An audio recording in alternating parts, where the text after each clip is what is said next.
그날 나는 부산역 앞 벤치에 앉아 멍하니 있었어요. 강남에서 함께 살던 아들에게 쫓겨났거든요. 아들 며느리 어려울 때 보태줄 돈도 없으면 기생충처럼 식량이나 축내지 말고 입이라도 하나 덜게 나가라고 하더군요. 가슴이 무너져 내리는 것 같았어요. 기가 막혀서 아무 말도 못하고 그 길로 옷 보따리 하나 챙길 겨를도 없이 현관 밖으로 내쳐졌어요. 칠순 넘은 몸이 유난히 무겁더군요. 아침부터 겨울비가 추적추적 내려서 관절도 쑤시더군요. 옆구리에 낡은 가죽 가방 하나 끼고 손엔 통장 한 권. 통장 잔고 500억 원. 500억 그 숫자를 보는데 눈물이 났어요. 이게 내 인생 전부였거든요. 새벽 4시에 일어나 밤 10시까지 어묵 볶고 김밥 썰고 튀김 뒤집고 겨울에는 동태찌개 끓이고 여름엔 냉면 말아서 팔았어요. 처음엔 조그만 포장마차였어요. 하루도 빠지지 않고 매일을 같은 시간에 포장마차 불을 밝히고 뜨끈한 어묵 국물부터 우렸지요. 뼈마디가 시리고 살이 아려도 쉴 수가 없었어요. 하루라도 문을 닫으면 손님 발길 끊기고 발길 끊기면 애학비 끊기고 그래서 나는 매일 새벽 작은 포장마차 안에서 정말 하루도 안 쉬고 손님 맞이 준비를 했어요. 그렇게 40년을 살면서 내 손등은 화상 자국, 칼 자국, 기름 튄 자국이 훈장처럼 늘어갔지요. 기름 화상으로 살같이 벌게지고 부풀어서 물집이 터져 쓰라림에 잠을 설쳐도 우리 아들 공부는 해야지. 그 생각 하나로 버텼지요.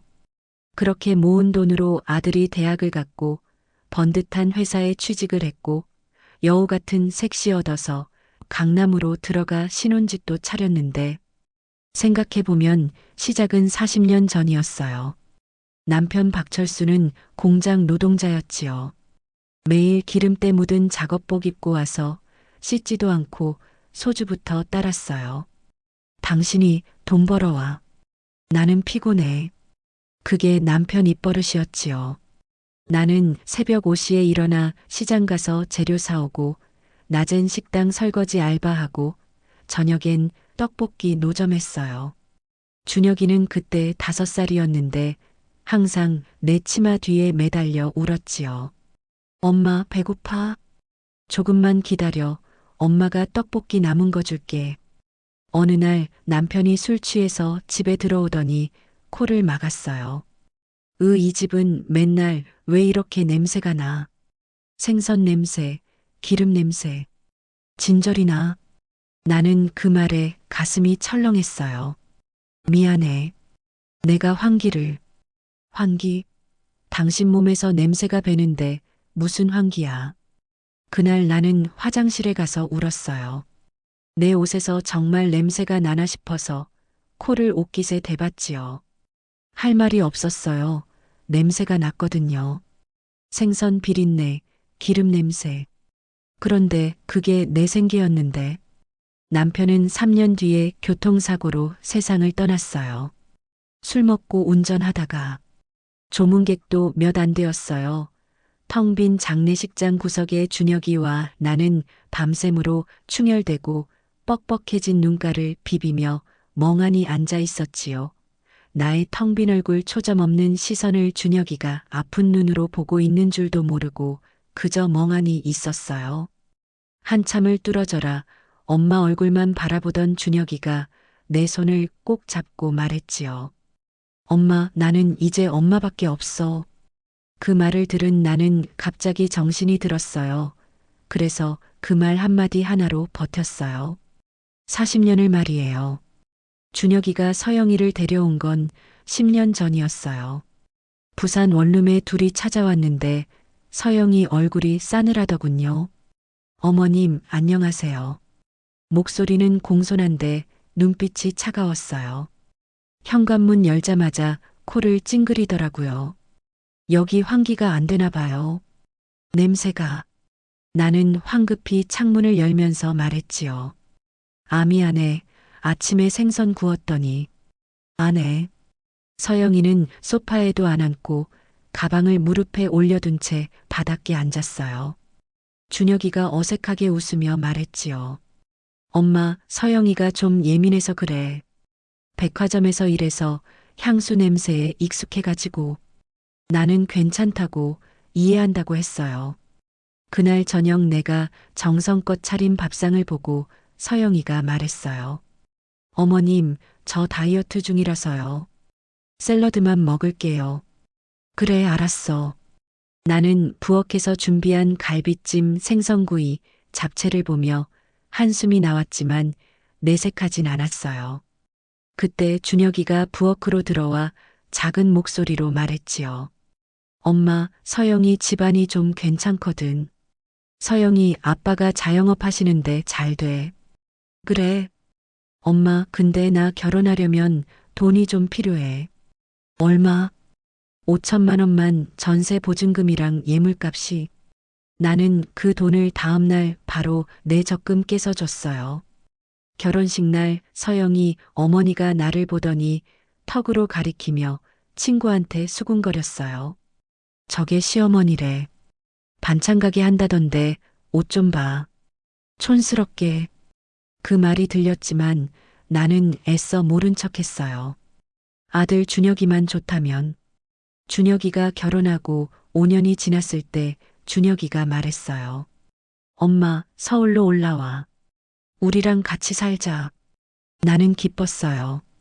드디어 아들 옆에서 살 수 있다니 기분이 너무 좋았지요. 짐을 싸서 서울 강서구에 있는 40평 아파트로 갔지요. 현관 들어서자마자 서영이가 말했어요. 어머니 방은 저쪽 작은 방이에요.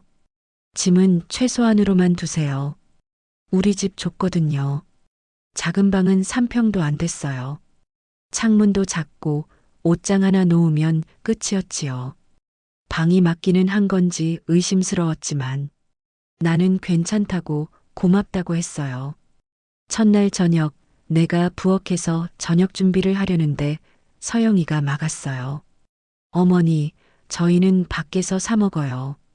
집에서 요리하면 냄새 배니까. 그럼 나만 해 먹을게.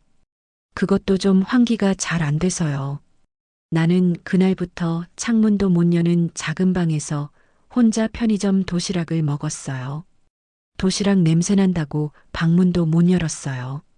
밤마다 준혁이와 서영이가 거실에서 TV 보며 웃는 소리가 들렸지만 나는 나가보지도 못하고 그 웃음소리를 들으며 이불을 뒤집었었지요.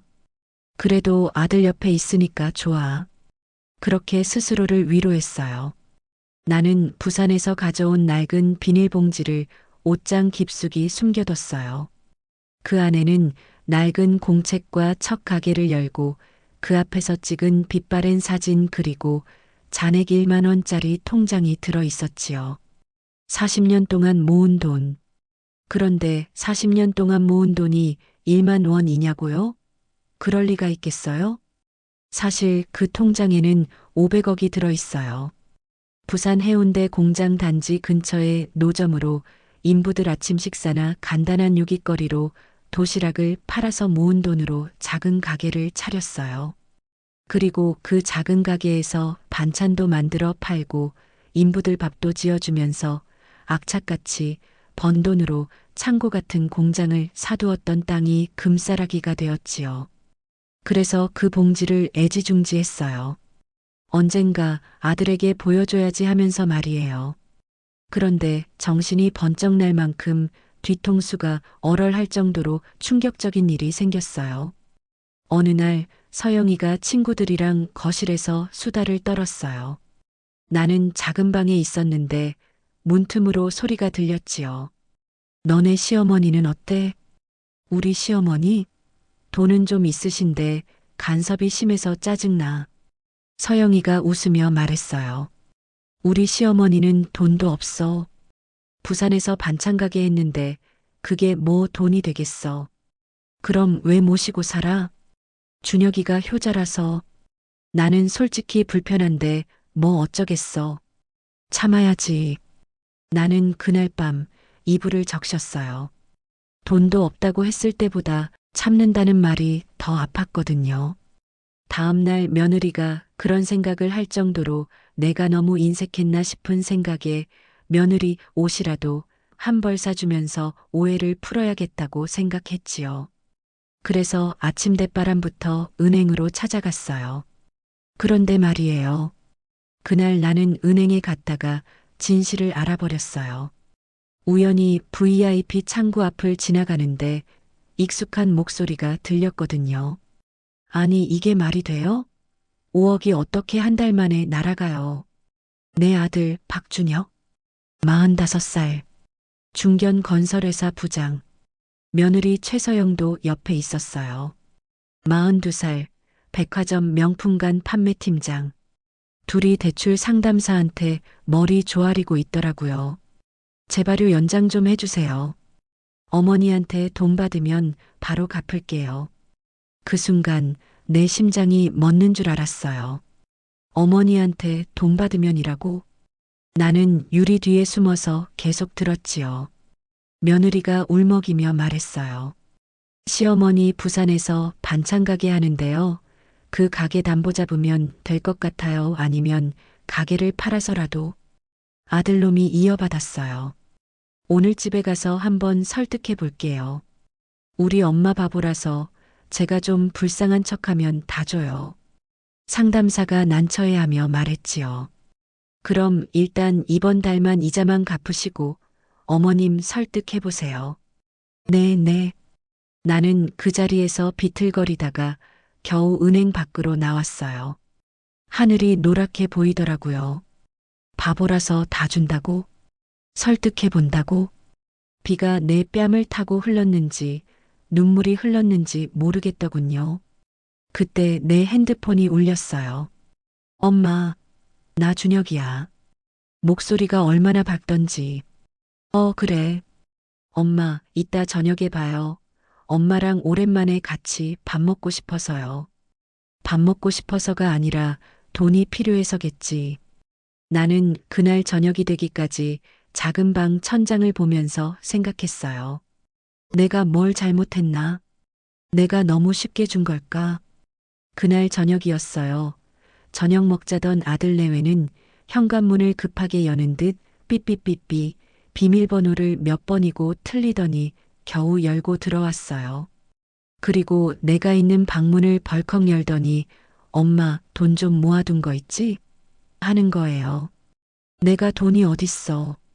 며느리까지 합세해서. 어머니, 솔직히 말하세요. 돈 좀 숨겨두신 거 있죠? 네. 어디 숨겨두셨어요? 하면서 내 장롱을 뒤집어 엎기 시작하더군요. 나는 말리며 손을 내저었지요. 아가 왜 이러냐? 내가 돈이 어딨어 그만해라. 근데 말이에요. 돈 앞에서 사람 눈이 뒤집히면 말이 귀에 들어오겠어요? 며느리는 내 속옷이며 내복이며 죄다 바닥에 던졌어요.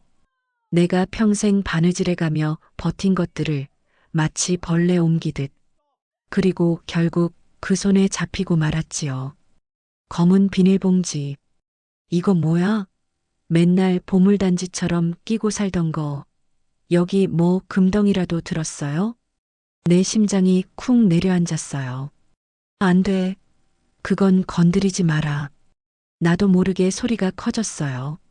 그랬더니 며느리 눈이 더 반짝해지더라고요. 아, 저 안에 뭔가 있다 확신했겠지요. 며느리는 봉지를 거칠게 찢더니 바닥에 뿌렸어요. 1,000원짜리 지폐가 몇 장이 팔랑팔랑, 10원짜리 100원짜리 동전이 톡톡. 그 소리가 내 심장을 밟고 지나가는 것 같더라고요. 쏟아져 나온 건 1,000원짜리 몇 장, 낡은 동전 몇 개, 낡은 공책, 빛바랜 사진 그리고 달아빠진 통장. 며느리가 통장을 집어들고 펼쳤어요. 한참을 통장 내용을 멍하니 보더니 비웃었어요. 참 나 진짜 가지가지 하시네. 그리고는 그 봉지를 바닥에 내동댕이 쳤어요. 1,000원짜리들이 낙엽처럼 흩날렸지요. 난 또 뭐라고. 이딴 쓰레기를 보물단지처럼 모셔두고 있었어요? 어머님 진짜 노망 나셨어요? 노망. 그 말이 내 귀에 대모처럼 박혔어요. 며느리 말도 아팠지만 아들놈 말이 더 아팠어요. 아들놈이 흩어진 돈을 보더니 한숨을 푹 쉬었어요. 엄마 진짜 너무하네.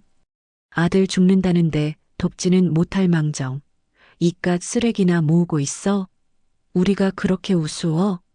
나는 바닥에 흩어진 돈을 떨리는 손으로 주었어요.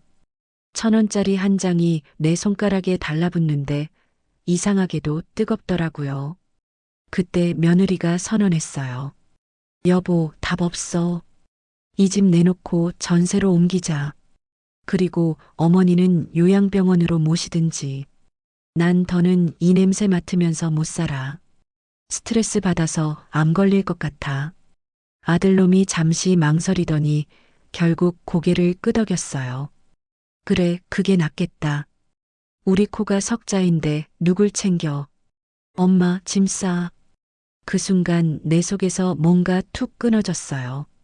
서러워서가 아니라 기가 막혀서 그리고 결심이 섰어요. 그래, 알았다. 내가 떠나마. 대신 너희는 뼈가 부서지게 후회해라. 다음 날 아침 일찍 집에서 쫓겨나다시피 나와서 기차표를 끊었어요. 서울에는 아들 내외 말고는 아무런 연고지가 없던 나는 부산으로 내려왔지요. 그렇게 부산역 벤치에 앉아서 멍하게 하염없이 내리는 비를 보며 생각하고 또 생각했어요. 이대로는 안 되겠다. 나는 부산으로 돌아와서 오래된 친구, 변호사 이정숙을 찾아갔어요. 정숙이는 나랑 시장에서 떡볶이 장사하던 친구였는데 늦깎이로 야간 대학 나와서 변호사가 된 사람이에요. 언니, 무슨 일이야? 나는 사정을 다 말했어요. 통장 잔고부터 아들 며느리 태도까지. 정숙이가 한숨을 쉬더니 말했지요. 언니, 이건 돈 문제가 아니라 사람 문제야. 나도 알아. 그럼 어떡할 건데? 나는 눈을 감고 오래 생각하다가 말했어요. 계약서 하나 만들어줘. 계약서? 응. 효도 계약서. 정숙이 눈이 커졌어요. 뭐? 나는 손에 쥔 낡은 수첩을 폈어요. 거기엔 40년간 내가 적어둔 기록들이 있었지요. 1985년 3월. 준혁이 입학식. 새운동화. 1992년 7월. 준혁이 여름 캠프비. 15만 원. 2003년 11월. 준혁이 결혼 예물. 5천만 원. 2015년 5월. 손주 돌잔치. 200만 원. 2025년 1월. 아들 빚 갚아줄 돈. 며느리 차 사줄 돈. 손주 대학 등록금. 아들 생일. 미역국 끓여주기. 며느리 강의 첫날. 꽃다발 사주기. 한 장 한 장 넘기다 보니 눈물이 뚝뚝 떨어지고 있었어요. 정수가. 응. 나는 돈이 아까운 게 아니야. 알아. 근데 내가 40년 동안 뭐 했나 싶어서 허무해. 정수기가 내 손을 꽉 잡았어요. 언니, 우리 제대로 한번 해보자. 응. 일주일 뒤 나는 서울 아파트로 다시 올라갔어. 백화점 정장을 입고 진주 목걸이를 걸었어. 거울 속 여자가 낯설더라. 근데 그 낯설미 필요했어. 내가 다시 엄마로만 들어가면 또 깔아뭉갤 테니까. 오늘은 엄마가 아니라 사람으로 들어가야 했어. 이번엔 정수기도 함께. 초인종을 누르자 문이 빼꼼 열리더니 안에서 퀭한 얼굴 두 개가 나타났어. 아들과 며느리. 일주일 만에 10년은 늙어 보이더군. 어머니, 갑자기 왜? 들어가도 되겠니? 아네. 거실에 앉자 준혁이도 바닥에 앉으며 물었지. 엄마, 무슨 일이야? 나는 정숙이를 소개했지. 내 친구 이정숙 변호사야. 변호사요? 준혁이와 서영이 얼굴이 굳었어. 정숙이가 서류 가방을 열고 탁자 위에 두툼한 봉투와 두꺼운 계약서를 꺼냈지. 여기 5억짜리 수표다. 너희 빚 내가 다 갚아줄게. 5억. 빚 다 갚아줄게. 대신 조건이 있어. 나는 서류를 꺼내서 둘 앞에 툭 밀었어. 이건 효도 계약서다. 정수기가 계약서를 펼쳤지. 효도 계약서입니다. 1년 동안 이 조건들을 지키시면 김순자 여사님께서 5억을 지원하시고 추가로 유산 20억을 상속하십니다. 20억? 준혁이가 벌떡 일어섰어. 엄마가 20억이나 있어. 앉아. 내 목소리가 낮았지. 준혁이가 주춤하며 앉았어. 며느리가 종이를 읽어내려가며 얼굴이 점점 하얘졌어. 효도 계약서, 세부 조항 확장판, 일조거주 및 공간 배치. 김말순 회장은 즉시 안방 사용. 아들과 며느리는 작은 방 사용. 거실 소파 상석은 회장 전용 자리로 지정. 무단 점유 시 벌금 50만 원. 2조 호칭 및 언어 생활. 어머님 엄마 호칭 금지. 기본 호칭은 회장님 또는 어머니 회장님. 반말 짜증한 숨눈굴림 무시하는 표정 대답 지연 3초 이상. 각 1회당 벌금 100만 원. 냄새라는 단어를 비하 의미로 사용 시 벌금 300만 원. 3조 식사 의무 7첩 반상 강화. 며느리는 매일 오전 6시 기상. 회장 식사는 7시 정각 상차림 완료. 7첩 구성국 1, 메인 반찬 2, 나물 2, 김치 1, 계절 반찬 1밥. 배달 인스턴트 냉동 밀키트 금지. 적발 시 그날 생활비 전액 삭감. 간이 짜거나 타거나 덜 익으면 다시가 아니라 사과 후 교정 레시피 10줄 작성. 사조가사 분담 및 집안일. 설거지 청소 분리수거는 아들과 며느리가 분담. 어머니가 하시면 편해서요라는 말 금지. 회장에게 노동유도 금지. 빨래는 주 3회, 침구는 월 2회 이상. 미이행 시 벌금 200만 원. 5조 수행 비서 조항 아들 의무 강화. 아들은 퇴근 후 30분 어깨다리 안마 의무. 주 3회 산책 동행 30분. 회장 통원은 행장보기 동행 우선권. 음주 후 귀가 시 회장 앞에서 사과문 1장 작성. 6조 봉사활동 미션 월간 평가제. 매주 토요일 양로원고아원 봉사 6시간월 24시간.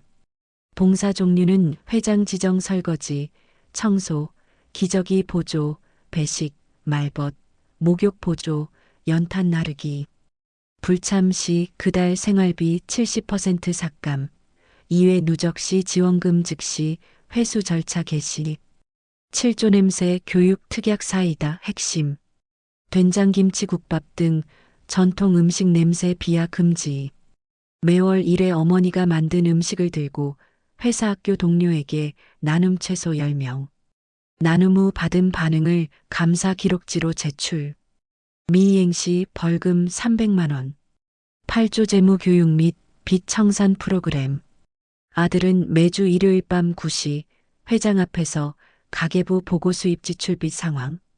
무단 투자 레버리지, 코인, 선물 옵션 재발 시 즉시 계약 해지 모든 지원금 회수.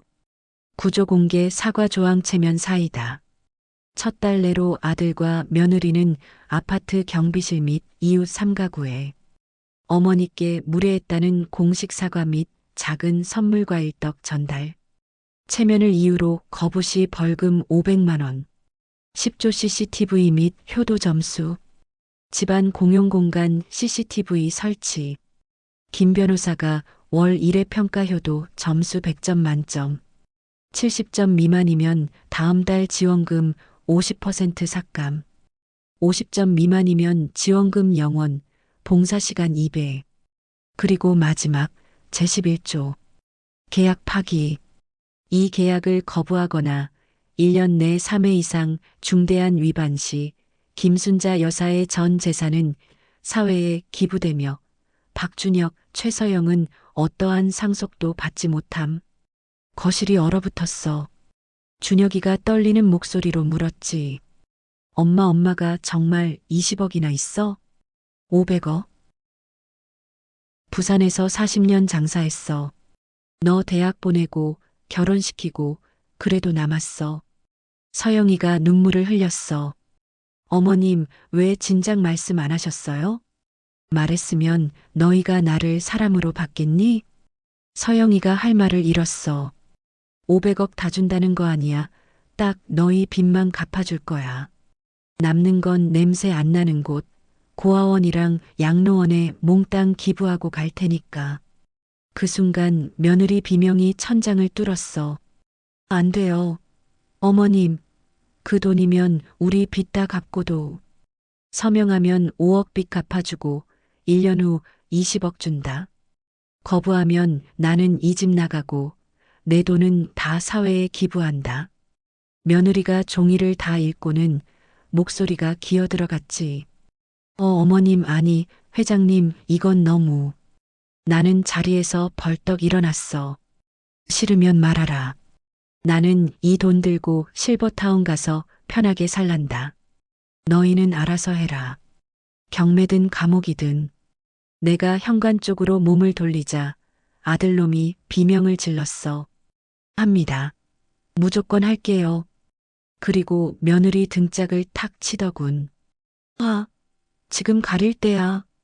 며느리도 그제야 정신이 들었는지 바닥에 머리를 박았어. 할게요. 도장 찍을게요. 준혁이와 서영이는 눈이 퉁퉁 부은 채 계약서 앞에 앉았어요. 준혁이가 펜을 들었지. 손이 떨렸어. 서명하는 순간 서영이가 눈물을 뚝뚝 흘렸어. 계약 성립되었습니다. 오늘부터 1일차 시작합니다.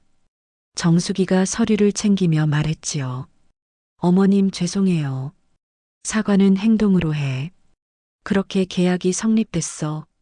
나는 소파에 기대어 아주 조용히 웃었어요. 나는 그날 오후 은행에 가서 5억을 준혁이 계좌로 넣어줬지. 준혁이가 통장을 보더니 주저앉아 울었어. 엄마 고맙습니다. 울지 마. 이제 시작이야. 다음 날 새벽 5시 나는 알람을 맞춰놨지만 잠이 안 와서 4시에 일어났어. 안방 침대는 넓고 포근했어. 이 집에서 이렇게 편하게 자본 게 처음이었지. 옷이 정각. 부엌에서 당황한 소리가 들렸어. 어떻게 쌀은 어디 있지 국은 뭘로 끓여. 서영이 목소리였어. 나는 일어나지 않고 가만히 누워 있었어. 30분쯤 지났을까? 무언가 타는 냄새가 났어. 아, 계란. 그리고 뚝배기 깨지는 소리. 아, 진짜. 서영이가 작은 소리로 울고 있는 게 들렸어. 7시. 나는 방문을 열고 나갔지. 식탁 위에 엉망진창인 밥상이 차려져 있었어. 계란말이는 새까맣게 탔고 미역국은 짜서 숟가락이 떠지지도 않고 김치는 덜 익었고 밥은 설 익었어. 서영이는 앞치마에 온갖 얼룩을 묻힌 채 서 있었지. 얼굴엔 눈물 자국, 손엔 밴드가 3개나 붙어 있었어. 회장님, 식사하세요. 목소리가 떨렸어. 나는 자리에 앉아 밥을 한 숟갈 떴지. 설 익었어. 미역국을 한 숟갈 떴어. 짰어. 김치를 집었어. 덜 익었어. 서영이 눈에서 눈물이 뚝뚝 떨어졌어. 죄송해요. 제가 요리를 해본 적이 없어서. 나는 숟가락을 내려놓고 말했지. 벌금은 없다. 네. 처음이니까. 회장님. 근데 내일도 이러면 벌금이야. 네네. 서영이가 고개를 푹 숙였어. 그날 저녁 준혁이가 퇴근하고 왔지. 계약서대로 9시에 내 방으로 들어왔어. 회장님, 안마해드릴게요. 목소리가 죽어 있었어. 나는 침대에 앉았고 준혁이가 내 어깨를 주무르기 시작했지. 손길이 어설펐어. 힘도 없고 떨리고. 힘 좀 줘. 네. 10분쯤 지나자 준혁이가 헛기침을 했어. 나는 고개를 돌렸지. 왜? 아니 손이 좀 아파서. 벌금 10만 원. 네. 불평 소리는 무시의 일종이다. 준혁이 얼굴이 하얘졌어. 죄송합니다. 그날 밤 작은 방에서 둘이 싸우는 소리가 들렸어. 당신 때문에 벌금 나왔잖아. 나 때문? 당신이 밥을 왜 그 꼴로 해놔서 분위기가 이래. 처음인데 어쩌라고. 그럼 유튜브라도 보고 배우지. 나는 그 소리를 들으며 이불을 덮었어. 시작은 늘 힘든 법이지. 일주일이 지나자 벌금이 쌓이기 시작했어. 정수기가 만들어준 벌금 장부가 있었는데 매일 기록했지. 1일차 준혁 헛기침 100만 원. 합계 100만 원. 2일차 서영 한숨 3회 300만 원. 준혁 엄마 호칭 실수 100만 원. 합계 400만 원. 3일차 서영 눈 굴림 100만 원. 준혁 안마 거부 시도 200만 원. 서영 밥상 준비 지각 300만 원. 합계 600만 원. 4일차 준혁 혀 차기 100만 원. 서영 A 짜증 표현 100만 원. 합계 200만 원. 첫 주 합계 1300만 원. 그 주 일요일 가족 회의를 했어. 서영이가 계산기를 두드리며 한숨을 쉬었지. 벌금 100만 원. 죄송해요. 회장님. 서영이가 입을 틀어막았어. 나는 벌금 장부를 펼쳐 보여줬지. 이번 주 벌금 총 1400만 원이다. 1400만 원이요? 준혁이 얼굴이 일그러졌어. 회장님, 이건 너무 가혹한 거 아닌가요? 가혹? 나는 준혁이를 똑바로 봤어. 내가 나한테 한 게 가혹하지 않았냐. 작은 방에 1년 넣어두고 냄새 난다고 밥도 못 먹게 하고 그게 가혹하지 않았어? 준혁이가 고개를 숙였어. 서영이가 떨리는 목소리로 말했지.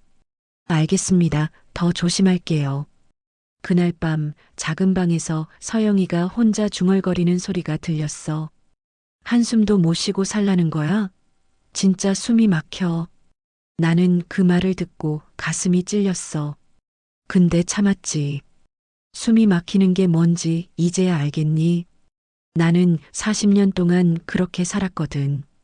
2주가 지난 어느 월요일, 나는 새벽부터 부엌에서 반찬을 만들었어. 멸치볶음, 시금치나물, 콩자반, 계란찜. 작은 용기에 정성껏 담았지. 10개. 아침 식사 때 준혁이 앞에 쟁반을 내밀었어. 오늘 회사에 이거 가져가. 준혁이 얼굴이 하얘졌어. 회장님 이건 계약서 7조. 나눔 실천. 근데 회사 사람들한테 이걸. 나는 눈을 가늘게 떴어. 뭐가 문제냐? 아니 그게 요즘엔 다들 사 먹고 집 반찬 안 싸가고. 너. 네. 예전에 뭐라 했지. 준혁이 입술이 떨렸어. 내가 어렸을 때 너 도시락 싸줬을 때 넌 뭐라 했어. 친구들이 냄새 난다고 코를 막았다고 했지. 그래서 엄마 도시락 부끄럽다고. 준혁이 눈이 흔들렸어. 그때 내가 얼마나 마음 아팠는지 아냐. 회장님, 오늘 들고 가. 그리고 최소 10명한테 나눠줘. 안 하면 벌금 300만 원. 준혁이는 결국 그 쟁반을 들고 나갔어. 등이 굽은 채로. 그날 저녁 준혁이가 돌아왔을 때 표정이 이상했어. 울었는지 웃었는지 모를 얼굴. 회장님, 어땠냐? 준혁이가 소파에 주저앉았어. 처음엔 정말 창피했어요. 그래서 사무실에서 용기 꺼내는데 손이 떨렸어요. 다들 저 쳐다보고. 계속해. 그래서 팀원들한테 하나씩 돌렸어요. 저희 어머니가 만드신 건데 드시라고. 준혁이 목소리가 잠깐 멈췄어. 대리 한 명이 부장님, 요즘도 이런 거 싸우세요? 옛날 같네 하면서 웃었어요. 내 손에 힘이 들어갔어. 그래서 제가 그냥 말했어요. 뭐라고? 준혁이 눈에서 눈물이 한 줄 흘렀어. 저희 어머니가 40년 동안 새벽에 일어나서 이런 반찬 만들어서 저를 키우셨습니다. 옛날 같은 게 아니라 이게 진짜입니다라고. 나는 숨을 참았어. 그랬더니 그 대리가 멈칫하더니 한 입 먹어보고는 맛있네요 하더라고요. 준혁이가 얼굴을 손으로 가렸어. 회장님, 아니, 엄마 제가 왜 그랬는지 모르겠어요. 왜 그렇게 엄마가 싫었는지. 나는 그 순간 준혁이를 안아주고 싶었어. 근데 참았지. 말로만 하지 마. 네. 이제 시작이다. 주말이 됐어. 우리는 부산 해운대구에 있는 양로원으로 갔지. 정수기가 연결해준 곳이었어. 차로 2시간 거리. 서영이는 내내 창밖만 봤어. 양로원에 도착하자 원장님이 반겨줬지. 어서 오세요. 오늘 도와주신다고 들었어요. 나는 서영이에게 고무 장갑을 건넸어. 오늘은 어르신들 목욕 도와드려. 서영이 얼굴이 하얘졌어. 회장님, 저 그런 거 해본 적 없으면 오늘 해. 네. 서영이가 욕실로 들어갔어. 나는 복도에서 지켜봤지. 치매 할머니 한 분이 서영이 손을 꽉 잡았어. 아가, 우리 딸 왔어? 서영이가 당황해서 손을 빼려고 했는데 할머니가 놓지 않았어. 딸아, 엄마가 보고 싶었어. 그 순간 서영이 손이 멈췄어. 할머니 얼굴을 봤지. 주름 가득한 얼굴, 흐린 눈. 서영이 눈에서 눈물이 떨어졌어. 네. 뭐? 내 엄마 왔어요. 서영이가 할머니 손을 꽉 잡았어.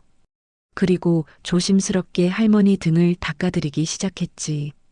욕실 밖에서 나는 그 모습을 보며 눈시울이 붉어졌어. 서영이도 누군가의 딸이잖아. 서영이 엄마도 어디선가 늙어가고 있을 거 아냐. 봉사가 끝나고 차로 돌아오는 길. 서영이가 조용히 말했어. 회장님, 왜? 저 친정 엄마한테 전화 안 한 지 3년 됐어요. 싸웠거든요. 제 결혼식 때 돈 문제로. 서영이 목소리가 떨렸어. 오늘 그 할머니 보니까 우리 엄마 생각났어요. 나는 아무 말도 안 했어. 제가 잘못 살았나 봐요. 그 말에 내 가슴이 뜨거워졌어. 잘못 살았다는 걸 깨닫는 게 첫걸음이니까. 3주 차. 가장 힘든 미션이 남아 있었어. 공개 사과. 나는 준혁이와 서영이를 데리고 아파트 경비실로 갔지. 경비 아저씨는 60대 초반, 이름은 김철수. 늘 친절하게 인사해 주시는 분이었어. 어머님, 안녕하세요. 나는 준혁이와 서영이를 보며 말했어. 사과해라. 둘이 얼어붙었어. 회장님, 여기서요? 그래, 여기서. 주변에 아파트 주민 몇 명이 지나가고 있었어. 준혁이가 고개를 숙였어. 저희가 그동안 어머니를 제대로 모시지 못했습니다. 목소리가 떨렸어. 서영이도 고개를 숙였지. 어머니한테 작은 방을 쓰시게 하고 불편하게 해드렸습니다. 죄송합니다. 경비 아저씨가 당황해서 손을 저었어. 아이고, 무슨 그런 걸 가지고. 그때 옆에서 지나가던 아주머니가 멈춰 섰어. 우리 아파트 7층에 사는 박 여사였지. 어머, 저 집 며느리 평소에 그렇게 도도하더니. 서영이 얼굴이 빨개졌어. 준혁이가 주먹을 꽉 쥐었지. 부끄러움으로. 나는 그 모습을 보며 마음이 복잡했어. 사이다 같은데 끝이 쓴맛이야. 한 달이 지나자 집안 분위기가 달라지기 시작했어. 서영이 요리 실력이 늘었어. 이제 미역국도 제대로 끓이고 계란말이도 노릇하게 부쳤지. 회장님, 오늘은 갈치조림 해봤어요. 목소리에 자신감이 생겼어. 준혁이 안마 실력도 늘었어. 회장님, 이 부분 뭉친 것 같아서 좀 더 눌러드릴게요. 말투가 정성스러워졌지. 벌금도 줄었어. 첫 주 1,400만 원에서 4주 차엔 300만 원으로. 그날 저녁 서영이가 조심스럽게 말했어. 회장님, 오늘 제가 친정 엄마한테 전화했어요. 3년 만에. 서영이 눈이 촉촉했어. 울면서 미안하다고 했어요. 그동안 연락 안 해서. 어머니가 뭐래? 울더라고요. 그냥 같이. 서영이가 눈물을 닦았어. 회장님 덕분이에요. 나는 고개를 돌렸어. 눈물이 날 것 같아서. 그렇게 2달쯤 흘렀을 때 조용했던 집안에 폭풍이 몰아쳤어. 어느 토요일 오전 초인종이 미친 듯이 울렸지. 딩동딩동딩동. 서영이가 인터폰을 보더니 얼굴이 새하얘졌어. 엄마. 문을 열자마자 호피 무늬 원피스에 금목걸이를 주렁주렁 단 여자가 들어왔어. 서영이 친정엄마. 이름은 한미선. 55살. 아이고, 사돈댁. 그동안 어찌 지내셨어? 신발도 안 벗고 거실로 쑥 들어오더니 내 손을 덥석 잡았어. 손에 금반지가 5개나 끼워져 있었지. 사돈댁, 소문 들었어요. 부산에서 대박 나셨다며? 500억? 나는 손을 빼며 말했어. 누가 그런 말을? 서영이가 전화해서 말했잖아요. 그러면서 울더라고. 내가 서영이를 보자 서영이가 고개를 숙였어. 미선이 소파에 털썩 앉으며 말했지. 사돈댁, 나 딱 한 가지만 부탁할게요. 우리 친정아버지가 사업하시는데 요즘 자금이 딱 막혀가지고 5억만 빌려줘요. 3개월 후에 이자 붙여서 갚을게. 거실이 조용해졌어. 준혁이가 당황해서 말했지. 장모님 그건. 너는 가만 있어. 사돈댁, 우리 서영이 고생시킨 거 생각하면 5억 정도는 할 수 있잖아요. 나는 천천히 일어나 물을 한 모금 마셨어. 그리고 조용히 말했지. 안 됩니다. 네. 제 돈은 제 돈입니다. 빌려드릴 수 없어요. 미선이 표정이 변했어. 뭐예요? 500억이나 있으면서 5억이 아까워요? 아깝고 안 아깝고의 문제가 아닙니다. 그럼 뭔데요? 나는 미선을 똑바로 봤어. 사람을 보는 문제입니다. 전 사돈을 믿을 수 없어요. 미선이 벌떡 일어나더니 소리를 질렀어. 뭐, 지금 나를 사기꾼 취급하는 거야. 그렇게 받아들이시려면 그러세요. 아, 진짜. 우리 서영이 여기서 온갖 굴욕당하면서 사는데 그 값이라도 해야 되는 거 아니에요. 그 순간 서영이가 벌떡 일어났어. 엄마, 그만해. 뭐, 나 굴욕당하는 거 아니야. 서영이 목소리가 떨렸어. 나 지금 사람 되어가는 중이야. 엄마는 그것도 몰라. 미선이 헛웃음을 쳤어. 사람 되어가? 아침마다 밥상 차리고 허리 굽히고 그게 사람 되는 거야? 그래. 서영이가 소리쳤어. 그동안 나는 사람이 아니었어. 돈만 보고 체면만 차리고 시어머니한테 작은 방 쓰라고 하고 그게 사람이야. 미선이 얼굴이 빨개졌어. 너 미쳤어? 아니, 이제 정신 차렸어. 서영이가 현관문을 열었어. 엄마 나가. 다신 이 집에 돈 얘기하러 오지 마. 뭐? 내가 지금 친엄마한테. 엄마는 내가 돈 있는 줄 알고 연락했잖아. 3년 동안 한 번도 안 하다가 미선이 할 말을 잃었어. 서영이가 눈물을 흘리며 말했지. 엄마 나 정말 회장님 만나서 다행이야. 안 그랬으면 나 평생 인간 쓰레기로 살았을 거야. 미선이 입술을 깨물더니 가방을 집어들었어. 좋아. 너 후회할 거다. 쾅! 문이 닫혔어. 서영이가 그 자리에 주저앉아 울었지. 회장님 죄송해요. 친정엄마가. 나는 서영이 곁에 앉아 등을 토닥여줬어. 괜찮아. 죄송해요. 너는 잘했어. 그날 서영이가 처음으로 내 어깨에 기대어 울었어. 진짜 눈물이었어. 6개월이 지났어. 벌금 장부를 펼쳐봤지.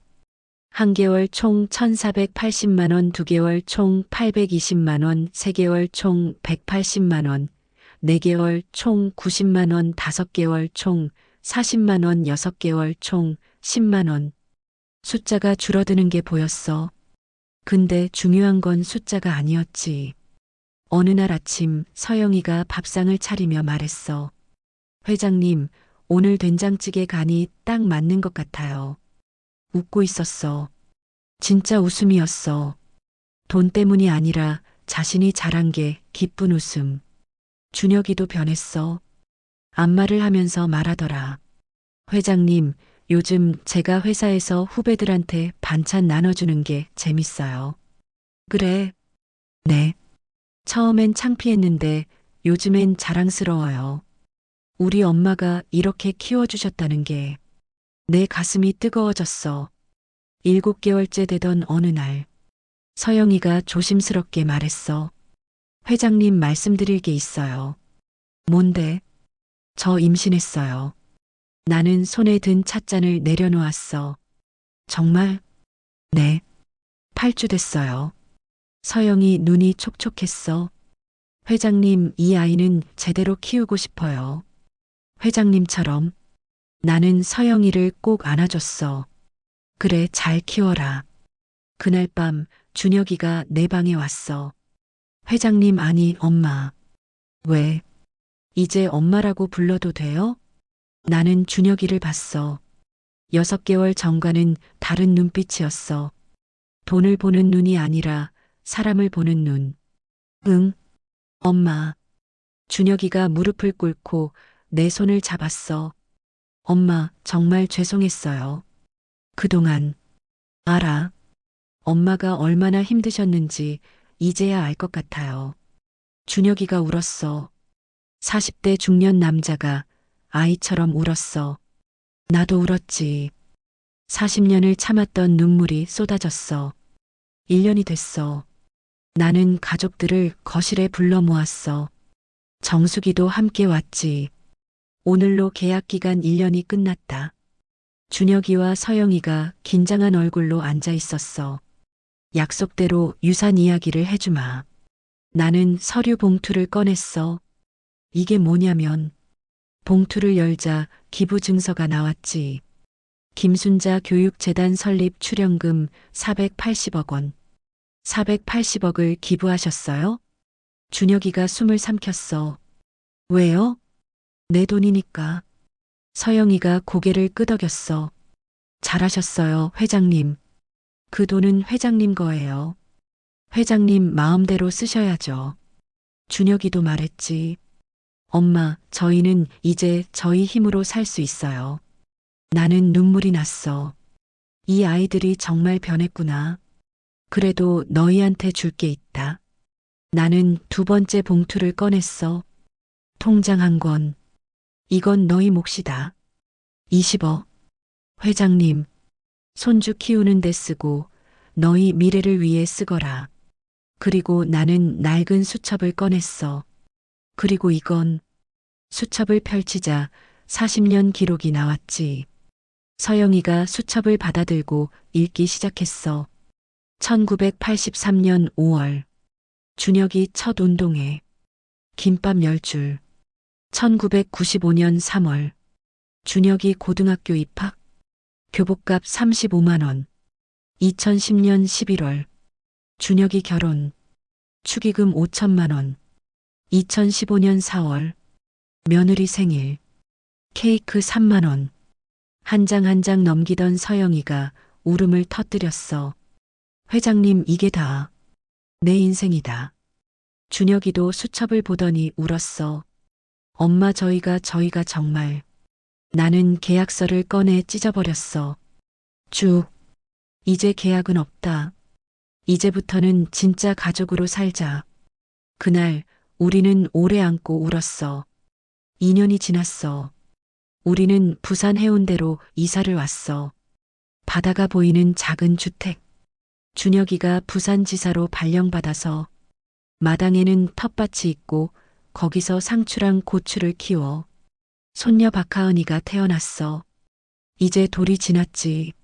할머니. 하은이가 내게 뒤뚱뒤뚱 걸어와. 나는 하은이를 안아 올렸어. 우리 하은이 배고파? 응. 부엌에서 서영이가 밥을 하고 있었어. 어머니, 오늘 갈치조림 하고 있어요. 어머니 레시피대로. 그래, 잘하고 있네.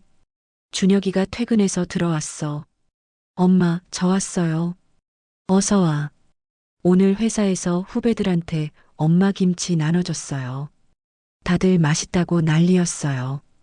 준혁이가 환하게 웃었어. 저녁 식탁에 온 가족이 둘러앉았어. 하은이가 숟가락을 들고 밥을 먹으려다가 떨어뜨렸지.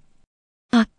서영이가 황급히 닦으려 하는데 나는 손을 저었어. 괜찮아.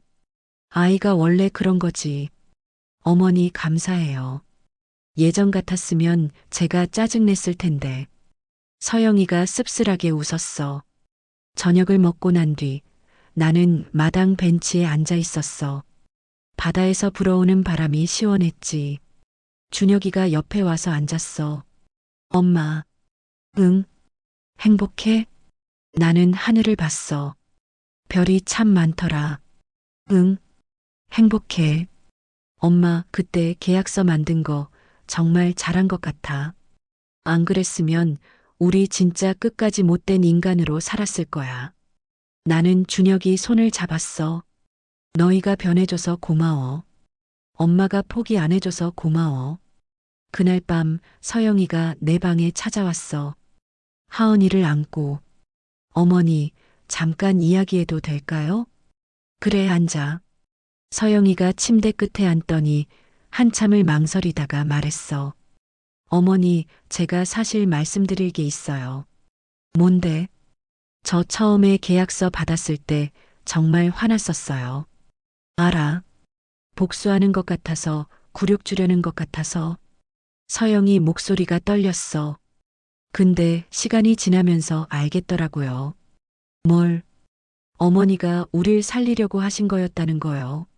서영이 눈에서 눈물이 떨어졌어. 저희는 이미 죽어가고 있었거든요. 돈만 보고, 체면만 차리고, 사람 구실을 못하고. 어머니가 아니었으면 저 정말 나쁜 엄마 됐을 거예요. 우리 하은이한테도. 서영이가 잠든 하은이를 내려다봤어. 이 아이한테만큼은 어머니 같은 할머니를 만나게 해주고 싶어요. 나는 서영이를 안아줬어. 너는 좋은 엄마야. 이미. 정말요? 응. 너는 변했어. 그게 제일 중요한 거야. 그날 밤 서영이는 한참을 내 품에서 울었어. 그 다음 주 정수기가 찾아왔어. 손에 서류 가방을 들고. 언니, 오랜만이야. 어서 와, 정수가. 우리는 마당 테이블에 앉아 차를 마셨지. 정수기가 서류를 꺼내며 말했어. 언니, 재단 운영 잘 되고 있어. 벌써 장학생이 50명이야. 그래. 응. 다들 언니 이야기 듣고 감동받아서 열심히 공부한대. 나는 웃었어. 내 돈이 잘 쓰이고 있네. 정수기가 나를 보더니 말했어. 언니, 후회 안 해? 뭘? 돈 다 나눠준 거. 나는 고개를 저었어. 아니, 전혀. 근데 언니는 왜 처음부터 다 주지 않고 저렇게 힘들게 했어? 나는 한참 생각하다가 말했어. 정수가. 응. 돈을 그냥 주면 사람은 안 변해. 고생해야 해. 부끄러워해야 해. 아파야 해. 나는 차를 한 모금 마셨어. 내가 40년 동안 고생한 걸 얘들이 1년 동안 조금이라도 느껴보길 바랐어. 정수기가 고개를 끄덕였어. 언니는 정말 대단한 엄마야. 아니야. 나는 그냥 포기하기 싫었던 엄마야. 어느 날 내 방 책상 위에 편지 한 통이 놓여 있었어. 준혁이 필체였지. 봉투를 열었어. 엄마께. 엄마, 나 준혁이에요. 이렇게 편지 쓰는 거 중학교 이후 처음인 것 같아요. 말로는 하기 어려워서 이렇게 씁니다. 엄마, 미안해요. 40년 동안 새벽에 일어나서 일하시고 손에 화상 입어가면서 우릴 키우시고 그런데 저는 엄마가 창피했어요. 친구들이 너네 엄마 뭐 하시는데? 물으면 그냥 장사해 이렇게만 대답했어요. 반찬 가게 한다고 자랑스럽게 말 못했어요. 엄마 손에 난 상처들이, 엄마 옷에 밴 냄새가 전부 창피했어요. 정말 못된 놈이었죠. 그런데 엄마는 그런 저를 포기 안 하셨어요. 계약서 받았을 때는 복수인 줄 알았어요. 엄마가 우릴 괴롭히려는 거라고 생각했어요. 근데 아니었어요. 엄마는 우릴 살리려고 하신 거였어요. 새벽에 밥상 차리고, 양로원에서 봉사하고, 회사에서 반찬 나눠주고, 그러면서 저는 배웠어요. 아, 엄마가 40년 동안 이렇게 사셨구나. 이게 얼마나 힘든 건지, 이게 얼마나 자랑스러운 건지. 엄마, 이제야 알았어요. 엄마 손에 난 상처들이 전부 저 때문이었다는 거. 엄마 허리가 굽은 게 저를 키우느라 그랬다는 거. 엄마가 맛있는 거 하나도 안 드시고 저한테만 주신 거. 다 알았어요. 늦었지만 정말 정말 감사합니다. 그리고 사랑합니다, 엄마. 준혁 올림. 편지를 읽고 나서 나는 한참을 울었어. 40년을 기다린 말이었거든. 하은이가 돌이 지나고 말을 배우기 시작했어. 엄마, 아빠, 그리고 어느 날, 할미. 하은이가 나를 보며 손을 뻗었어. 나는 하은이를 안아 올렸지. 그래, 할미야. 우리 하은이. 하은이가 내 주름진 손을 만지작거렸어. 아야? 아니야, 안 아파. 할미, 아야? 하은이가 내 손에 뽀뽀를 했어. 그 순간 내 가슴이 터질 것 같았어. 이 아이는 내 손을 보고 창피해하지 않아. 이 아이는 내 손에 있는 상처를 아파하고 있어. 서영이가 부엌에서 나와 그 모습을 보더니 눈시울이 붉어졌어. 어머니, 우리 하은이 어머니 닮아서 착해요. 너도 착해. 저는 어머니 만나기 전엔 착하지 않았어요. 서영이가 하은이를 안아가며 말했어. 어머니, 이 아이한테는 제가 어머니처럼 할게요. 그래. 새벽에 일어나서 밥 차려주고 손 다쳐가면서라도 맛있는 거 해주고. 아니, 네. 나는 서영이 어깨를 토닥였어.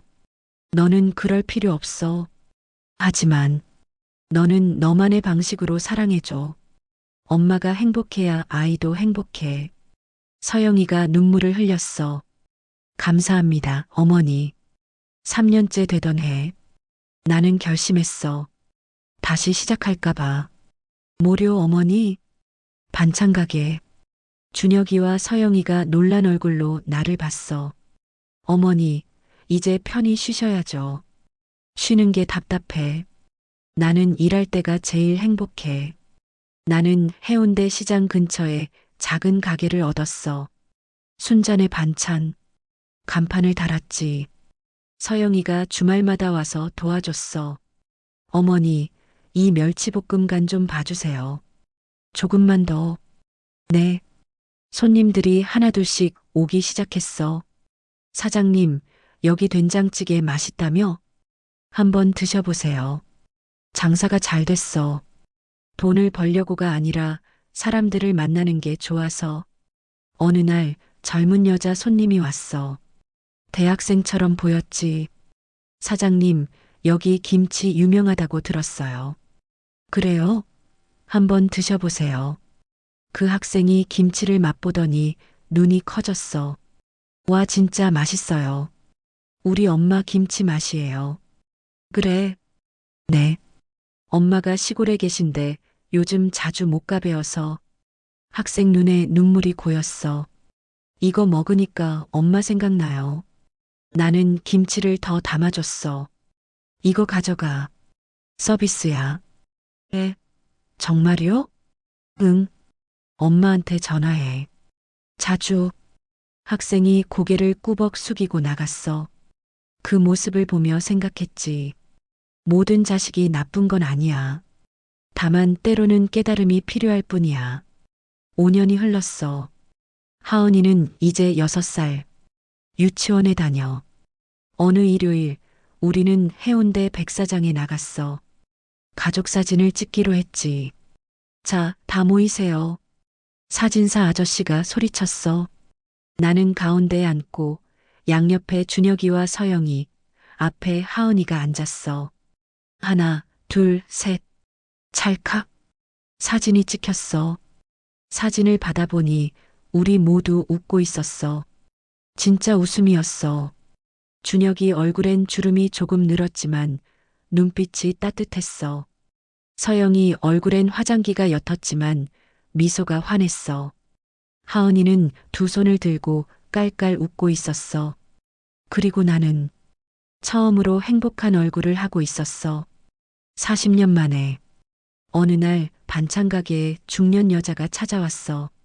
50대 초반쯤 보였지. 얼굴이 상기되어 있었어. 사장님.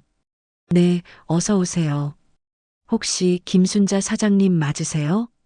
네, 그런데요. 그 여자가 갑자기 눈물을 흘렸어. 사장님, 저 기억하세요?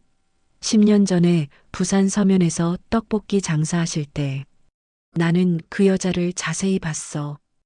혹시 미숙이? 네, 저예요. 장미숙. 10년 전 내가 서면에서 노점할 때 옆에서 순대 장사하던 아줌마였어. 미숙아, 어떻게 여길? 사장님 소문 듣고 찾아왔어요. 요즘 SNS에 순자네 반찬 맛집으로 떴더라고요. 미숙이가 내 손을 잡았어. 사장님, 저 그때 사장님한테 돈 빌린 거 기억하세요? 300만 원. 아, 그거. 이제 갚으러 왔어요. 이자까지 해서 500만 원이요. 미숙이가 봉투를 내밀었어. 미숙아, 그건 됐어. 아니에요. 사장님, 저 그 돈으로 애 대학 보냈어요. 이제 취직도 했고요. 미숙이가 울면서 말했어. 그때 사장님 아니었으면 저희 가족 망했어요. 정말 감사해요. 나는 미숙이를 안아줬어. 잘 됐다. 정말 잘 됐어. 그날 나는 깨달았어. 내가 뿌린 씨앗들이 여기저기서 자라고 있다는 걸. 다음 달 준혁이가 승진했어. 부장에서 이사로.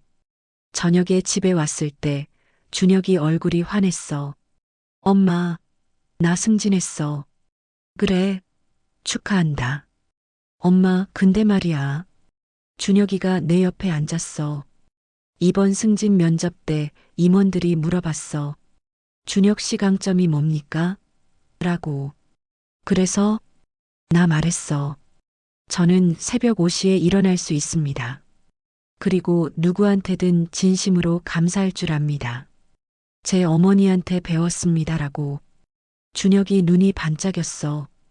그랬더니 상무님이 웃으시면서 그게 제일 중요한 겁니다라고 하시더라고. 나는 준혁이 손을 잡았어. 잘했다. 엄마, 이제 월급도 올라. 엄마 용돈 더 드릴게. 아니야. 너희가 잘 살면 돼. 엄마, 너는 이미 충분히 잘하고 있어. 그 주말 서영이가 나한테 말했어. 어머니, 저 결정했어요. 뭘? 백화점 그만두고 요리학원 다니려고요. 요리학원? 네. 어머니 보면서 생각했어요. 나도 사람들한테 맛있는 밥 해주고 싶다고. 서영이 눈이 빛났어. 나중에 어머니 반찬 가게 물려받아서 더 키우고 싶어요. 나는 서영이를 안아줬어. 그래, 해봐. 엄마가 도와줄게. 정말요? 응. 근데 힘들 거야. 괜찮아요. 어머니가 40년 하신 거 저는 못하겠어요? 서영이가 활짝 웃었어. 그 웃음이 5년 전 처음 봤을 때와는 완전히 달랐어. 진짜 행복한 웃음이었어. 어느 날 밤 나는 낡은 수첩을 펼쳤어. 40년 넘게 적어온 수첩. 마지막 장에 펜을 들었지. 2025년 12월 25일. 오늘은 크리스마스. 준혁이, 서영이, 하은이랑 함께 케이크를 먹었다. 하은이가 할미 사랑해라고 말했다. 눈물이 났다. 행복해서 40년 전 남편이 떠나고 혼자 준혁이를 키울 때 나는 생각했다. 이 아이가 행복했으면 좋겠다. 근데 행복은 돈이 아니었다. 사람이었다. 준혁이는 이제 진짜 사람이 됐다. 서영이도. 그리고 나는 깨달았다. 내가 500억을 모은 이유는 주려고 모은 게 아니라 사랑을 증명하려고 모은 거였다. 나는 너희를 이만큼 사랑한다. 근데 그 사랑이 제대로 전해지려면 고생이 필요했다. 아픔이 필요했다. 깨달음이 필요했다. 이제 나는 알겠다. 진짜 유산은 돈이 아니라 함께 울고 웃었던 시간이라는 것을. 내 인생의 마지막 장에 가족이라는 단어를 쓸 수 있어서 행복하다. 김순자. 수첩을 덮고 나는 창밖을 봤어. 별이 참 많았어. 지금 나는 75살. 여전히 해운대에서 반찬 가게를 해. 서영이가 옆에서 도와주고 주말이면 준혁이가 와서 배달을 해줘. 하은이는 이제 7살.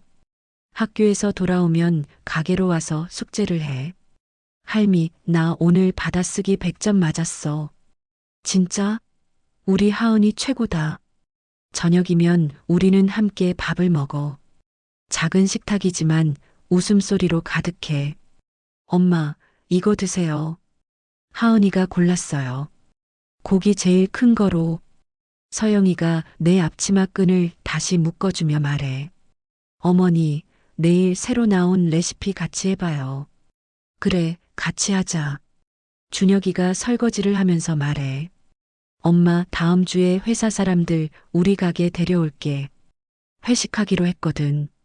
그래, 많이 준비해야겠네. 엄마 반찬 먹으면 다들 감동할 거야.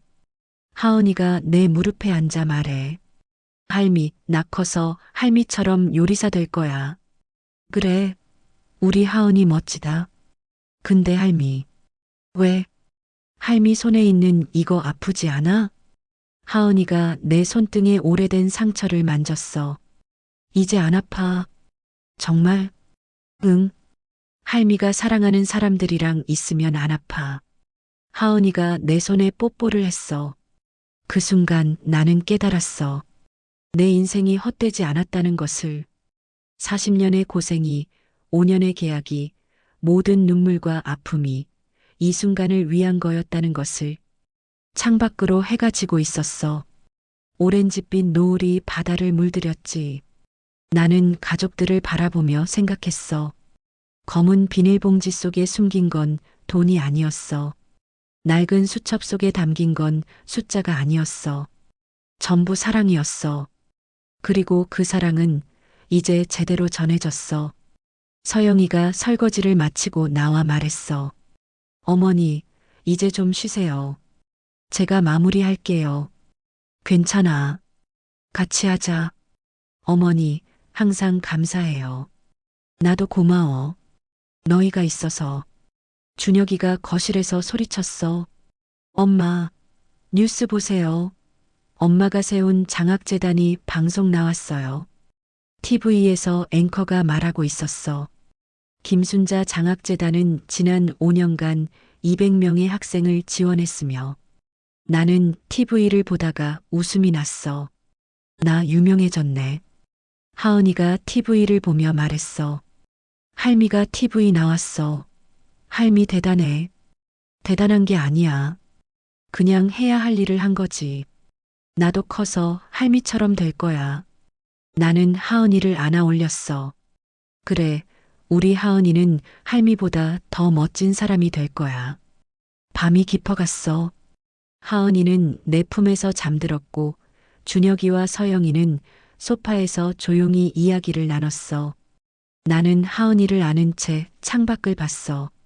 별빛이 쏟아지고 있었지. 40년 전 나는 별빛 아래서 혼자 울었어. 남편은 떠나고 손에는 아기 하나. 앞길은 막막하고 주머니는 텅 비어 있었지. 근데 지금은 다르더라. 별빛 아래 가족이 있어. 사랑이 있어. 희망이 있어. 나는 작게 속삭였어. 여보, 당신이 떠난 지 40년이 됐어. 당신은 나한테 냄새 난다고 했지. 근데 그 냄새가 우리 아들을 키웠어. 그리고 이제 그 아들이 진짜 사람이 됐어.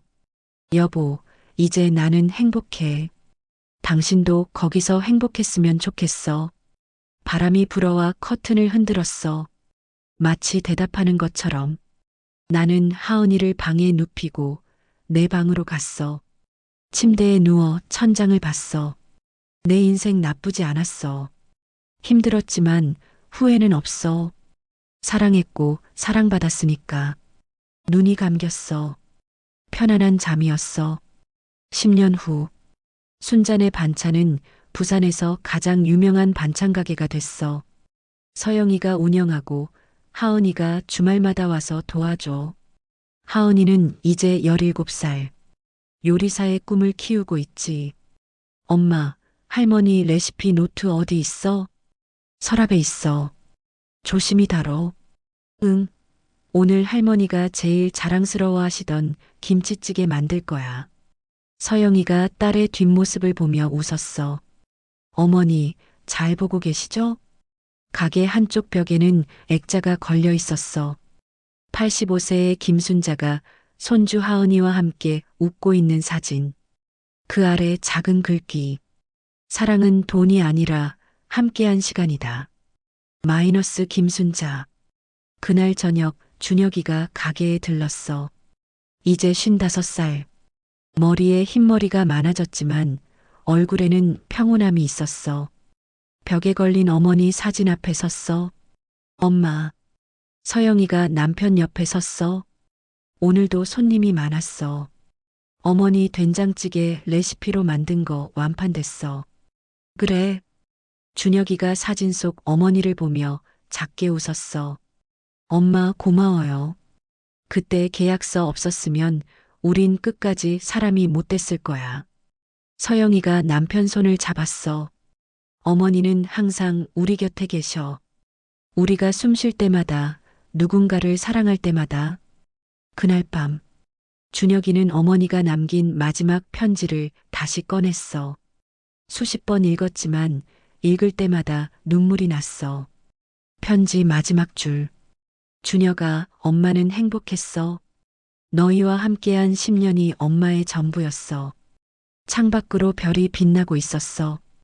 그 중 하나가 유난히 밝게 반짝였어. 엄마, 우리도 행복해요. 준혁이가 창을 열었어.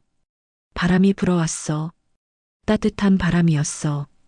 다음 날 아침, 하은이가 할머니 레시피로 김치찌개를 끓였어. 첫 손님이 한 숟갈 떠먹더니 눈을 감았어. 이거 옛날에 우리 엄마가 끓여주시던 그 맛이네요. 정말요? 네. 이 맛 사랑의 맛이에요. 하은이가 환하게 웃었어. 가게 벽에 걸린 할머니 사진도 함께 웃고 있는 것 같았어. 사랑은 끝나지 않아. 세대를 넘어, 시간을 넘어 계속 이어져. 낡은 수첩 속에 적힌 숫자들은 사라졌지만 그 안에 담긴 사랑은 여전히 살아 숨쉬고 있어. 당신의 삶 속에서도, 나의 삶 속에서도, 지금 이 순간에도.